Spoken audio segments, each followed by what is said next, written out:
آپ کے اندر کشش ہوگی تو بدیوں کا مقابلہ کر سکیں گے. آپ کے اندر اگر تیزی اور مزاج میں سختی ہوگی، آپ کے مزاج میں اگر تیزی اور سختی ہوگی اور خشونت پائی جائے گی تو آپ در حقیقت مذکر بننے کے اہل نہیں رہتے. اس لیے جب آپ ان معاشرتی بدیوں کو دیکھتے ہیں تو سب سے پہلے اپنی نیت کو درست کریں اور اپنی نیت میں حسن پیدا کریں اور ان لوگوں کا درد محسوس کریں جو برائیوں کا شکار ہیں. ان لوگوں کے خلاف اگر نفرت دل میں پیدا ہوتی ہے اس نفرت کو دبائیں اور اپنی اصلاح کی طرف متوجہ ہوں. اپنا ذہن اپنے دماغ کے محدود دائرے سے نکال کر دوسرے کے دماغ کے دائرے میں داخل کرنے کی کوشش کریں اور سوچیں کہ وہ کیوں یہ کر رہا ہے، کیا عوامل ہیں جس نے ان چیزوں کو ان باتوں پر اس کو مجبور کر دیا ہے. پھر حکمت کے ساتھ رفتہ رفتہ حسن دے کر اس کی بدیوں کے ازالے کی کوشش کریں. یہ کیسے ہو سکتا ہے، اس کی مثالیں میں آگے تفصیل سے آپ کے سامنے رکھتا ہوں. پہلی چیز جو میں بیان کر رہا ہوں وہ یہ ہے کہ جب آپ کسی چیز کو پیدا ہوتے دیکھتے ہیں تو لازم ہے کہ اس کے عوامل پر غور کریں کہ کیوں ایسا ہو رہا ہے.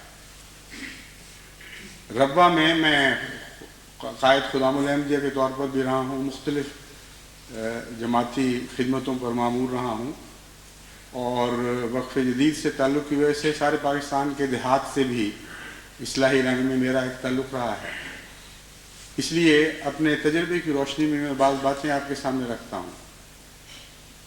کئی قسم کے لوگ مجھے ملے ہیں اس کام کے دوران.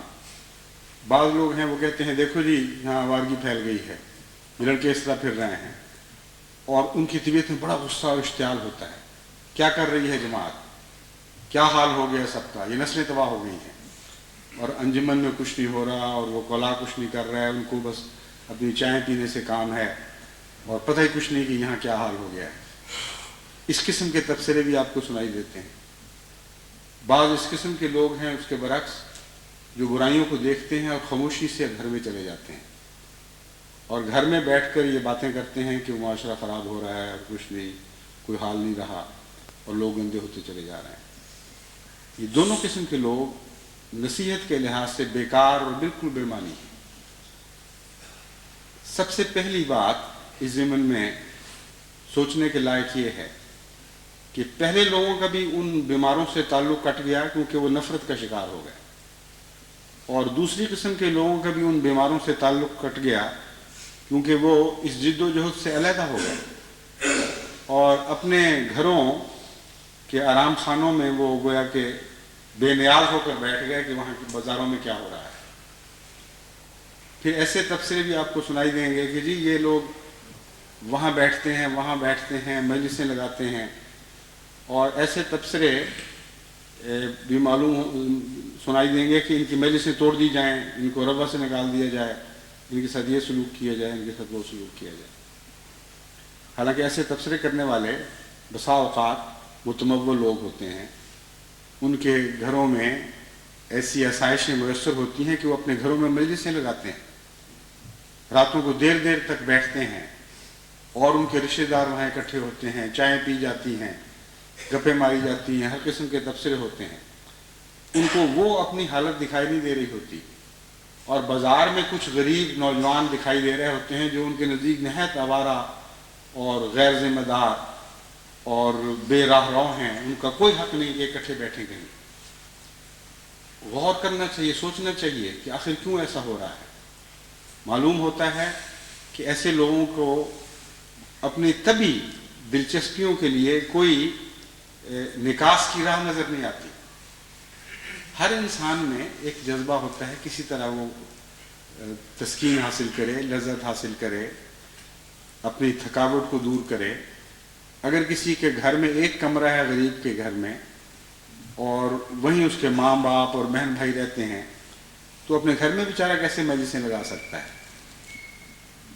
وہ اپنے جیسے غریبوں کو لے کر باہر نکلے گا، بازاروں میں کہیں برف والے کے پاس کھڑا ہو جائے گا، کہیں کباب کی دکان پر، کہیں کسی مٹھائی کی دکان پر، پھر وہاں سے گزرتے دیکھے گا عورتوں کو، لڑکیوں کو، کچھ بے پردہ وادار ہوں گی، کچھ نے بے احتیاطی کی ہوگی، پھر ان پر اس کی نظریں پڑیں گی، اور اس کی جو تعلیم اور تربیت ہے جو گھروں میں عموماً شروع ہوتی ہے، اس کا پس منظر بھی آپ دیکھیں تو معلوم ہوگا کہ اکثر اس ایسے نوجوانوں کے ماں باپ خود تربیت کے محتاج ہوتے ہیں، اور معاشرے کی وجہ سے یا اقتصادی کمزوریوں کی وجہ سے یا تو انہوں نے تعلیم ہی حاصل نہیں کی ہوتی، یا ایسے گھروں میں پرورش پائی ہوتی ہے جہاں کرختگی روزمرہ کی عادت ہے، خاوند کی بیوی سے بدسلوکی، بیوی کی خاوند سے بدسلوکی، یہ روزمرہ وہ دیکھ رہے ہوتے ہیں۔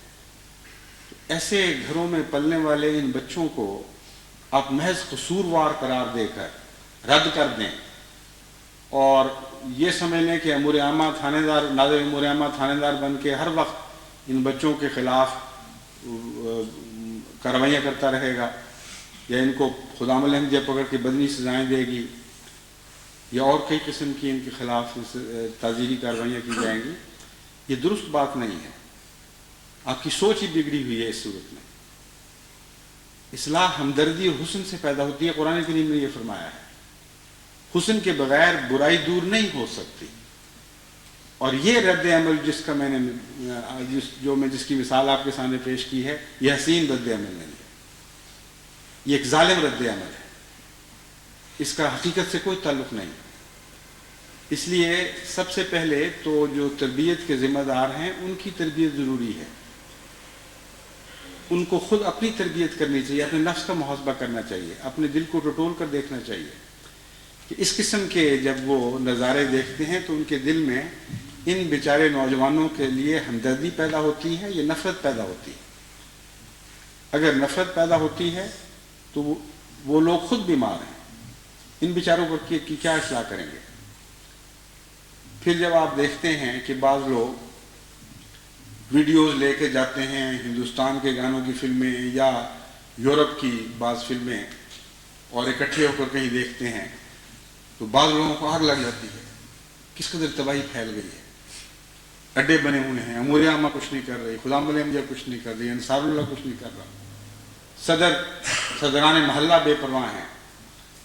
وہ یہ نہیں سوچتے کہ ان میں سے جو متمول ہیں ان کے گھروں میں بھی ٹیلی ویژنز ہیں، ان کے گھروں میں بھی سہولتیں ہیں، ان کی کمزوریوں پر معاشرے کی ان کی کمزوریوں پر ان کے حالات نے پردہ ڈالا ہوا ہے، ان کی اقتصادی حالت نے پردہ ڈالا ہوا ہے، اور وہ لوگ بھی گھر میں روزانہ ایسی باتیں کرتے ہیں اور ان سے زیادہ کرتے ہیں جن کو کبھی مہینے میں ایک دفعہ کوئی ویڈیو مل گئی بیچاروں کو۔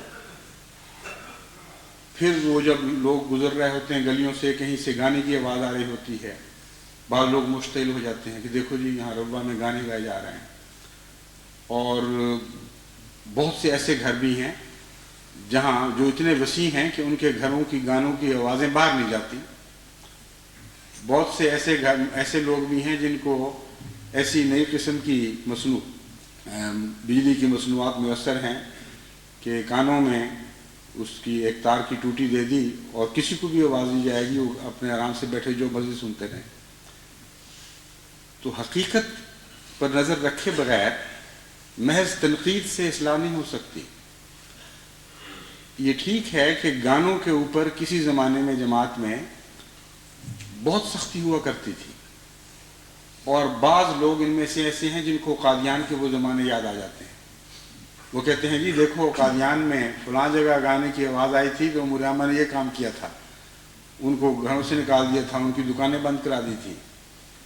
لیکن وہ یہ نہیں سوچتے کہ وہ کون سا ماحول تھا اور یہ کون سا ماحول ہے۔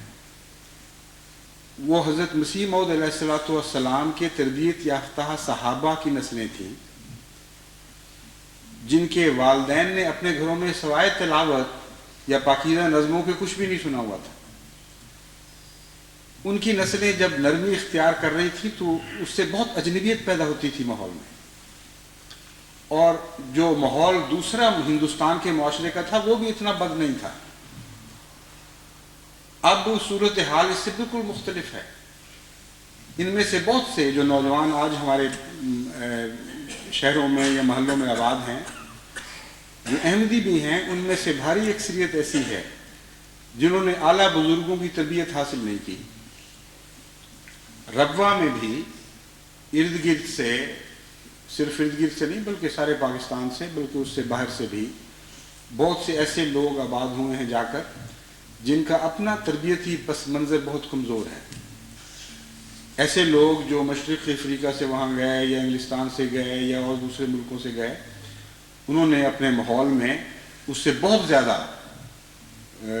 گانے سنے، رقص و سجود دیکھے، فلمیں روزمرہ چلتی دیکھیں، اور ان کے نزدیک یہ کوئی برائی نہیں تھی. وہ یہ ساری چیزیں نہ صحیح ان میں سے کچھ چیزیں لے کر ربوہ پہنچ گئے.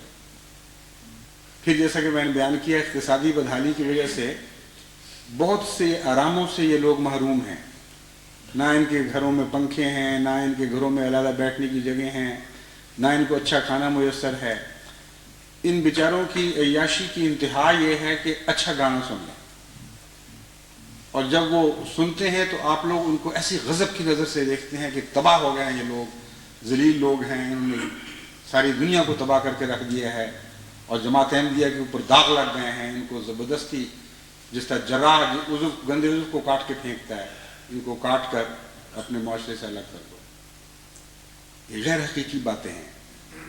اس کا مطلب یہ ہے کہ ہم خود ایک تصنع کی زندگی بسر کر رہے ہیں اور تصنع کی حالت میں سوچ رہے ہیں.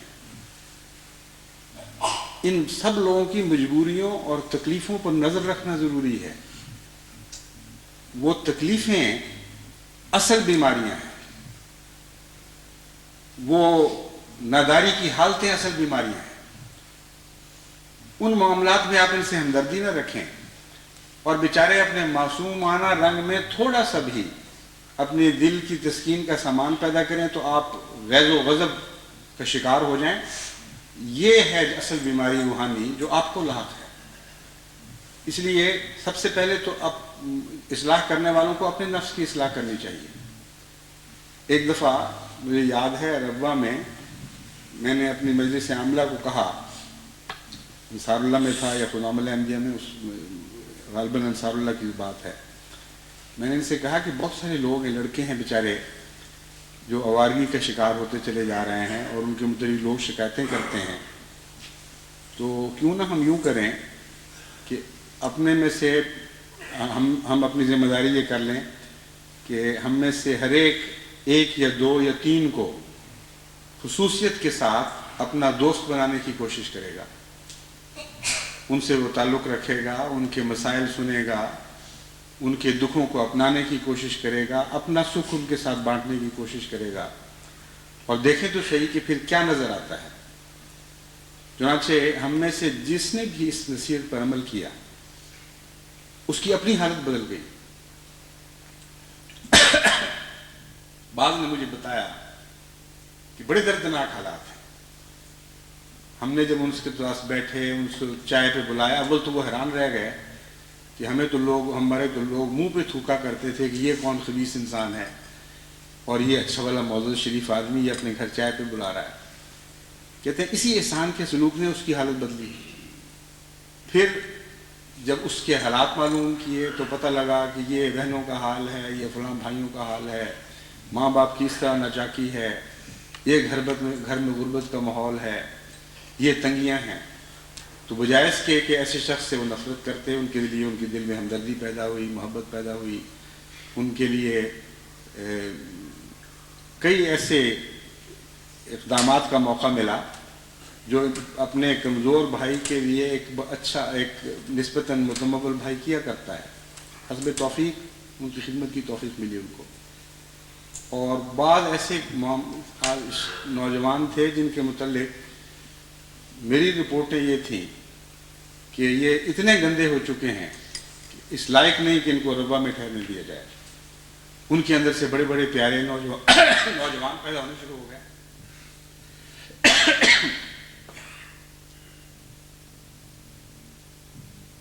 بس اصلاح کا جو منبع ہے وہ آپ کا دل ہے.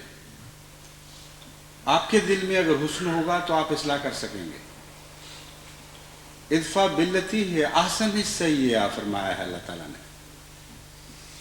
سختی کے ذریعے بدی کو روکنے کا کہیں کوئی حکم نہیں ملتا. ہاں حسن کے ذریعے برائی روکنے کا حکم ہے. حضرت اقدس محمد مصطفیٰ صلی اللہ علیہ وآلہ وسلم حسن کی آماجگاہ تھے. ایک حسن کا ٹھاٹھے مارتا ہوا سمندر تھا جس کو وہ خدا نے یہ طاقت ودیت کی تھی کہ ہر بدی پر اپنی حسن کی موجوں کے ذریعے غالب آ جائے. بس ہم نے اگر حضرت محمد مصطفیٰ صلی اللہ علیہ وآلہ وسلم کا رخ اختیار کرنا ہے تو خیر امم بننا ہمارے مقدر میں ہے. ہم لازماً خیر امم بنیں گے اور اس سنت کی برکت سے ہم برائیوں پر غلبہ پا جائیں گے. لیکن اگر سنت مغرب کی اختیار کریں یا دنیا داروں کی اختیار کریں اور دعوے یہ کریں کہ ہم نے برائیوں کا قلع کما کرنا ہے تو ایک جھوٹی بات ہے. ایک حمقاء کی جنت ہے جس میں آپ بستے ہیں. اس لیے ان چیزوں کی طرف حکمت سے توجہ کریں اور مزید معلوم کریں کہ وہ کون سے عوامل ہیں جو ان نسلوں کو تباہ کر رہے ہیں اور ان عوامل کو دور کرنے یا اچھے عوامل کے ذریعے ان کو ریپلیس کرنے یعنی ان کو رفتہ رفتہ اس طرح دور کرنے کی توفیق پائیں کہ اچھی چیز دیں تب بری چیز باہر نکلے. خالی برائیوں کو دور کرنے کا تو کوئی تصور قرآن کریم میں نہیں ہے. خلاؤں کو بھرنے کا تصور ہے, خلا پیدا کرنے کا کوئی تصور نہیں, اور نہ خلا ہوا کرتا ہے دنیا میں. حقیقت میں بدی ہے وہ تب جگہ چھوڑے گی اگر کوئی اور طاقتور چیز اس کی جگہ داخل ہو جائے گی اور اس کو دھکیل کر باہر نکال دے گی. اور قرآن کریم فرماتا ہے ان الحسنات یذہبن السیئات. حسن میں یہ طاقت ہے اور حسین چیزوں میں یہ طاقت ہے کہ وہ بدیوں کو دھکیل کر باہر نکال دے. اس لیے آپ کو ایسی طاقتور خوبیاں اپنے اندر پیدا کرنی ہوں گی اور ایسے طاقتور حسین ذرائع اختیار کرنے ہوں گے جن کے ذریعے بدیاں لازماً ان جگہوں کو چھوڑ جائیں جہاں آپ کا حسن داخل ہونا شروع ہو جائے. اس سلسلے میں نے کئی قسم کے معاملات پر یعنی کئی قسم کی بدیوں پر غور کیا. مثلاً گانا بجانا اور اس قسم کی چیزیں ہیں. آپ ساری دنیا میں یہ بات دیکھیں گے, صرف یہ مشرق کی بات نہیں, پاکستان کی بات نہیں, ربا کی بات نہیں, کہ رفتہ رفتہ مذاق بدل رہے ہیں اور مذاق زیادہ مادہ پرستی کی طرف مائل ہو رہے ہیں. ایک زمانہ تھا جبکہ ایک شاعر کا کلام ایک انسان کے دل میں وہ جذبات انگیخت کر دیا کرتا تھا جو اب عام نغمے بھی نہیں کرتے بلکہ اس کے لیے پاپ میوزک کی ضرورت پیش آتی ہے. مذاق بگڑے ہیں رفتہ رفتہ اور مادیت کی طرف زیادہ میلان ہوتا چلا گیا ہے. مذاق اگر لطیف ہوں تو ایک اچھا کلام, ایک اچھا ادب پارا انسان کے دل میں اور دماغ میں ایسے تموج پیدا کر دیتا ہے کہ دنیا میں جو عام میوزک کے شیدائی ہیں, نغموں کے شیدائی ہیں, وہ ان لذتوں کا تصور بھی نہیں کر سکتے. اس لیے مذاق کی صحت کی طرف اور درستی کی طرف توجہ بہت ضروری ہے. اگر آپ جائزہ لیں گے پاکستان کا مثلا خصوصیت سے تو آپ وہاں بھی یہ محسوس کریں گے کہ پرانی نسلوں کا ادبی معیار بلند تر تھا. جو پہلے زمانے کے لوگ تھے یا بچے پڑھا کرتے تھے ان کے اسکولوں میں بھی اور اسکولوں سے باہر بھی ایک ادبی ذوق شوق کی باتیں ہوا کرتی تھیں. ادبی ذوق شوق کا ماحول تھا اور شعر و شاعری کا ماحول تھا. وہ شعر و شاعری اس زمانے میں بعض نیک لوگوں کو بہت ہی بری لگا کرتی تھی. وہ سمجھتے تھے لڑکے تباہ ہو رہے ہیں شعر و شاعری کی وجہ سے. لیکن آج کے ماحول میں اگر دیکھیں تو وہ شعر و شاعری کے ماحول میں پڑھنے والے لوگ یہ پاک میوزک کے شیدائیوں کو پاگل سمجھتے ہیں اور سمجھتے ہیں یہ تباہ ہو رہے ہیں. تو یہ نسبتی چیزیں ہیں اور ان کے عوامل پر آپ غور کریں تو آخری تان اس بات پر ٹوٹے گی کہ معاشرے کا مذاق بعض مطالبے کرتا ہے. اگر آپ نے مذاق کی اصلاح نہ کی اور مطالبوں کی راہ میں کھڑے ہو گئے تو آپ کبھی کامیاب نہیں ہو سکتے. مذاق بلند کریں اور مذاق کے مطالبے پورے کریں، یہ دو چیزیں اکٹھی ہونا ضروری ہے. اب آپ یہاں انگلستان کے معاشرے کو دیکھ لیں، اس کا مقابلہ آج سے 40-50 سال پہلے سے کریں تو آپ کو معلوم ہوگا کہ بھاری تعداد انگریزوں کی اس زمانے میں کتابیں پڑھنے کی عادی ہوتی تھی، اور ان کا جو سکون کا تصور تھا وہ یہ تھا کہ شخص جب وقت ملتا ہے کتاب لے کر الگ بیٹھ جائے، اور اگر شعروں کا شوق ہے تو شعروں کی کتاب لے لی، ادب کا شوق ہے تو ادب کی، ناول کا شوق ہے تو ناول اٹھا لیے، لیکن پڑھنے میں لذت حاصل کرتا تھا. اب ایک بھاری فیصد تعداد ان لوگوں کی ایسی ہے جو صرف ٹیلی ویژن دیکھ کر لذت یابی کرتی ہے، اور وہ لوگ جو باہر نہیں نکل سکتے، جو گھروں میں بیٹھتے ہیں، اب وہ زیادہ تر پڑھنے کی بجائے وہ ٹیلی ویژن کا سوئچ آن کیا اور بیٹھے نظارے دیکھتے رہتے ہیں. پھر جس قسم کی تربیت ٹیلی ویژن کی کرتی ہے ان کی اس کے ساتھ ساتھ ہوتی چلی جاتی ہے. جو لوگ ادبی ذوق کی پرورش، ادبی ماحول کی پیداوار ہیں، ان کے دلوں کی لذت کا مقابلہ اگر آپ ان لوگوں کی دلوں کی لذت سے کریں جو پاپ میوزک کی پیداوار ہے، تو کوئی یہ نہیں کہہ سکتا کہ پاپ میوزک والے زیادہ لذت اٹھا رہے ہیں. لذتوں کی نوعیت میں فرق پڑ جاتا ہے، لیکن جس قسم کا ذوق ہے اس ذوق کو پورا کرنا ہی دراصل لذت ہے. تو اگر ہماری نسلیں بیمار ہو رہی ہیں تو ان کے مذاق کو درست کرنے، ان کے ذوق کو درست کرنے کی طرف توجہ بڑی ضروری ہے، اور اس کے لیے بہت سے اقدامات کیے جا سکتے ہیں. یہ کہہ دینا کہ وہ آپ ان کے گانے بند کر دیں گے زبردستی اور گلیوں میں آوازیں بند ہو جائیں گی، اس سے بیماری دور ہو جائے گی، یہ پاگل پن ہے. بیمار چیخیں مارتے ہوئے بیمار کے اوپر آپ لحاف ڈال دیں اور چیخیں آنی بند ہو جائیں، اس کو تو علاج نہیں کہا جاتا. تکلیف دور کرنا ضروری ہے. اس لیے بہتر مذاق پیدا کرنا نہایت اہم کام ہے. اس کے لیے میں نے بہت سے ذرائع سوچے ہیں، ان کے متعلق انشاءاللہ میں ہدایتیں جاری کروں گا. بہرحال کام ایسا ہے جو وقت چاہتا ہے، لیکن شروع بہرحال ہونا چاہیے، اور ایسا کام ہے جس میں معاشرے کے ہر طبقے تک پہنچ کر اس کے ذوق کی اصلاح اور بہتر ذوق پیدا کر کے اس کے ذوق کی طلب کو پورا کرنے کے سامان کرنا، یہ دراصل اصلاحی کارروائی ہے. اب ہم شعر و ادب کی بات کر رہے تھے. ایک زمانہ تھا قادیان میں، مجھے یاد ہے، جبکہ چھوٹے چھوٹے بچے بھی شعروں کی کاپیاں بنایا کرتے تھے، اور اس زمانے میں غزلیں ان کاپیوں میں لکھنا یا محبت کے اشعار لکھنا اگر جرم نہیں سمجھا جاتا تھا تو رستے سے ذرا ہٹی ہوئی بات ضرور معلوم ہوتی تھی. اس لیے ایسے نوجوان اپنی کاپیاں بعض دفعہ چھپا کے رکھا کرتے تھے کہ بزرگوں کو نظر نہ آ جائیں کہیں کہ ہم نے کیا لکھا ہوا ہے. اور مجھے یاد ہے ایک دفعہ ایک میرے کلاس میں بیٹھے ہوئے طالب علم کی کاپی تھی، اس کو میں نے اٹھا کے دیکھا، میرا خیال تھا شاید اس میں کلاس کی باتیں ہوں گی، تو اس پر ایک شعر تھا، اس کا ایک مصرع تھا: شعروں کے انتخاب نے رسوا کیا مجھے، کہ میں کہاں پکڑا جانا تھا، مجھے لوگوں کو کیا پتہ لگتا کہ میرے دل میں کیا باتیں ہیں، لیکن جو شعروں کا انتخاب میرا نظر آ گیا لوگوں کو، اس نے مجھے رسوا کر دیا. اس زمانے وہ معصوم زمانہ تھا، یہ حال تھا.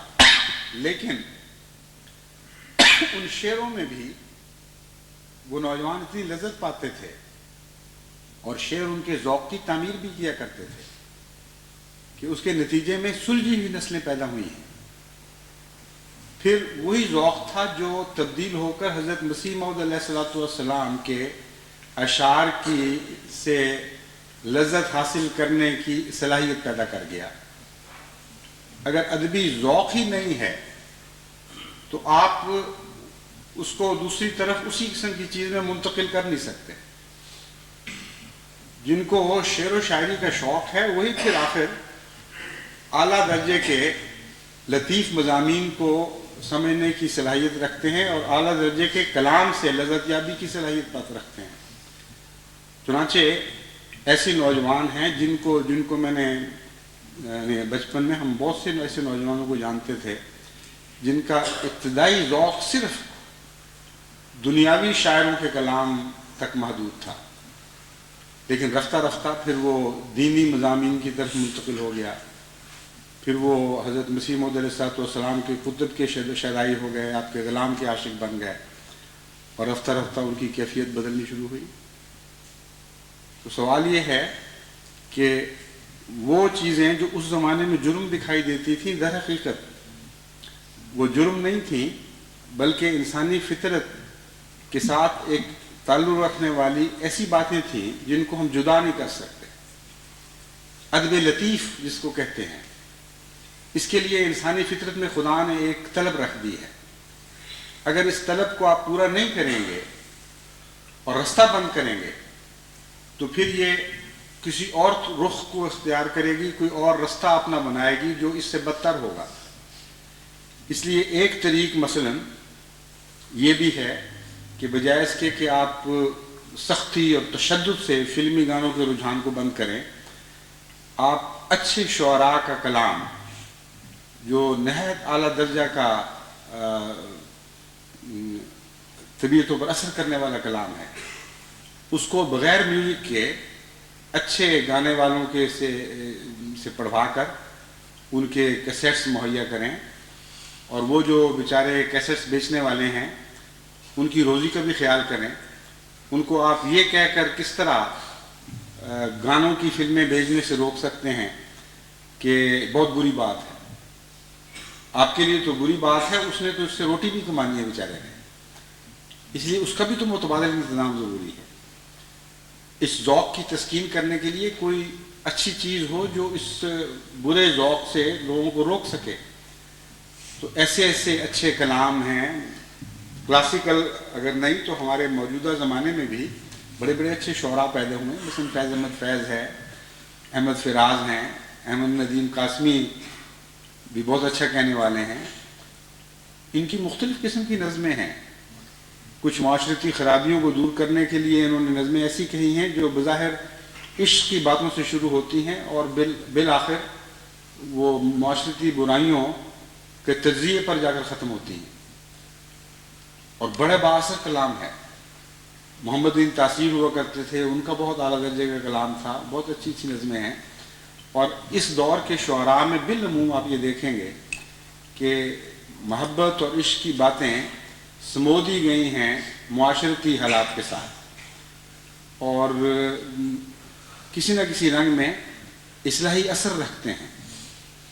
تو ان کی نظمیں ہیں، ان کو ان کی ریکارڈنگ کر کے اگر مہیا کریں اور نوجوانوں میں یہ شوق پیدا کریں کہ فلمی گانوں کی بجائے ان کی طرف متوجہ ہوں۔ اور اس قسم کی اور بہت سی باتیں ہیں جن کے تفصیل میں یہاں جانے کا وقت نہیں ہے، مگر میرا مطلب یہ ہے کہ تعمیری کام ہے۔ تقریب کو آپ تقریب کے ذریعے ختم نہیں کر سکتے، تقریب کو تعمیری پروگراموں کے ذریعے آپ ختم کر سکتے ہیں۔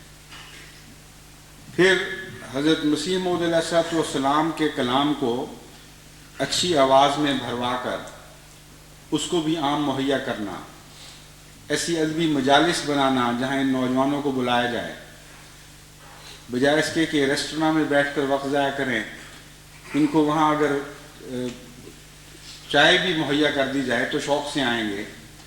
وہاں ان کو علم و ادب کی مجالس کا ذوق پیدا کیا جائے، ان کے اندر علم و ادب کی مجالس کا ذوق پیدا کیا جائے، رفتہ رفتہ دین کی طرف متوجہ کیا جائے۔ پھر جہاں تک ویڈیوز کا تعلق ہے، اب جانتے ہیں کہ مغرب میں ایسی اعلیٰ درجے کی سائنسی اور معلوماتی ویڈیوز مہیا ہوتی ہیں کہ جن کو دیکھنا یوں محسوس نہیں ہوتا کہ انسان کچھ پڑھائی کر رہا ہے یا محنت کر رہا ہے، بلکہ علم اس طرح آپ کے دل میں داخل ہو رہا ہوتا ہے جیسے آپ ایک پیاسے آدمی کو کوئی بہت ہی اچھا ٹھنڈا میٹھا مشروب ملتا ہو۔ اس کے ساتھ انہوں نے لذت شامل کر دی ہے۔ ان قوموں کی جو خرابیاں ہیں، ان خرابیوں سے بھی بعض دفعہ حسن پیدا ہوئے ہیں، کیونکہ ان لوگوں نے آہستہ آہستہ اپنے آپ کو عیاشی کا عادی بنا لیا ہے۔ اس لیے یہ راز سمجھ گئے ہیں کہ جب تک کسی چیز میں لذت نہ ہو اس وقت تک ہمارے نوجوان اس کو حاصل نہیں کریں گے۔ چنانچہ انہوں نے علم کو بھی سجا کر پیش کرنا شروع کیا ہوا ہے۔ اوپن یونیورسٹی کے پروگرام آپ دیکھیں، وہ سارے پروگرام ویسے تعلیمی اور تدریسی ہیں مگر نہایت دلچسپ، اور سوائے اس کے کہ وقت کی مجبوری ہو، ایک دفعہ انسان اس کو شروع کر دے تو چھوڑنے کو دل نہیں چاہتا۔ تو ربوہ کو یا پاکستان کے دوسرے شہروں میں بسنے والے احمدیوں کو ان کی طرف کیوں مائل نہیں کرتے؟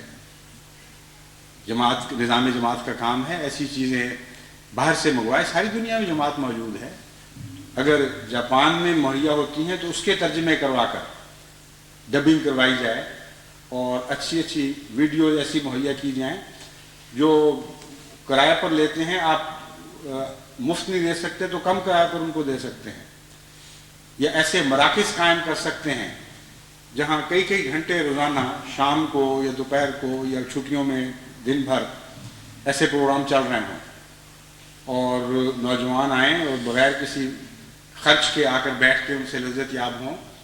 وہاں ایسے اساتذہ بھی ہوں جو سمجھائیں کہ یہ کیا ہو رہا ہے۔ مثلاً یہ جو فلمیں ہیں سمندر کی زندگی کی اور پرندوں کی زندگی، حیوانات کی مختلف شکلیں، ایکو سسٹم ہے دنیا میں وہ کس طرح چل رہا ہے، کائنات کیا چیز ہے، ان سب امور پر اتنی دلچسپ ویڈیوز موجود ہیں کہ اگر آپ یہ جائزہ لیں تو آپ یہ سن کر حیران ہوں گے کہ یہ علمی ویڈیوز جو پاپ میوزک کی ویڈیوز ہیں ان سے زیادہ دنیا میں فروخت ہوئی ہیں۔ اب کارل ساگون یا سیگون ہیں، انہوں نے یونیورس کے اوپر فلمیں بنائی تھیں۔ ایک یہ نوبل laureate بڑے بھاری سائنسدان ہیں، ان کی مدد سے کسی ویڈیو کمپنی نے ویڈیوز بنائی اور انہوں نے بیسٹ سیلرز کا ساری دنیا کا ریکارڈ توڑ دیا۔ اس لیے نہیں کہ لوگوں کو علم کا شوق تھا زیادہ، اس لیے کہ نہایت ہی دلچسپ طریق پر وہ معلومات پیش کی گئی تھیں، اور دیکھتے دیکھتے وہ کارل ساگون بھی دنیا لاکھوں $1,000 یا شاید اس سے بھی زیادہ کما گئے، جو ان کا خفیف سا حصہ تھا اس میں۔ تو عقل سے کام لینا چاہیے۔ لذت پانے کی خواہش کو کچل کر کس طرح آپ بدیوں کو دور کر سکتے ہیں؟ آپ نہیں کر سکتے۔